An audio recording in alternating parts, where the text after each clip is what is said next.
Eu preciso aprender um pouco aqui, preciso aprender um pouco ali. Eu preciso aprender mais de Deus, porque Ele é quem cuida de mim.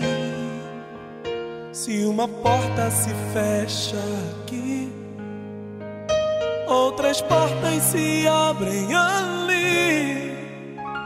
Eu preciso aprender mais de Deus, porque Ele é quem cuida de mim.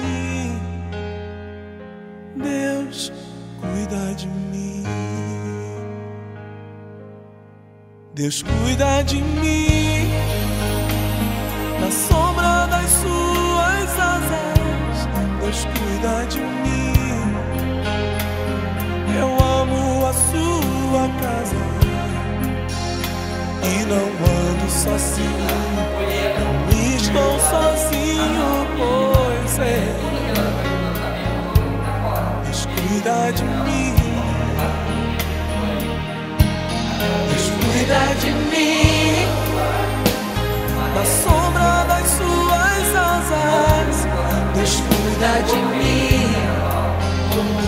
Eu amo a sua casa e não ando sozinho, estou sozinho, pois é.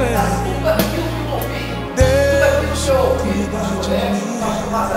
Eu preciso, a partir de hoje, tomar uma nova postura, tomar atitude, preciso mudar o meu caminho, preciso deixar de andar por caminhos que não agradam o seu coração, preciso caminhar por caminhos que eu sei que vai agradar o Senhor, porque eu quero ser um homem segundo o seu coração. E a Bíblia fala o que, meu querido? Que quando nós executamos aquilo que Deus trouxe ao nosso coração, nós somos um homem segundo o coração. Nasceu no teu coração, Deus, para que nós pudéssemos ser ministrados pelo Senhor, e tudo aquilo que nós ouvimos aqui nesta manhã, Deus, nós queremos sair deste encontro, deste café da manhã, com uma nova mente, com uma nova visão, e o nosso coração seja um coração, ó Deus, que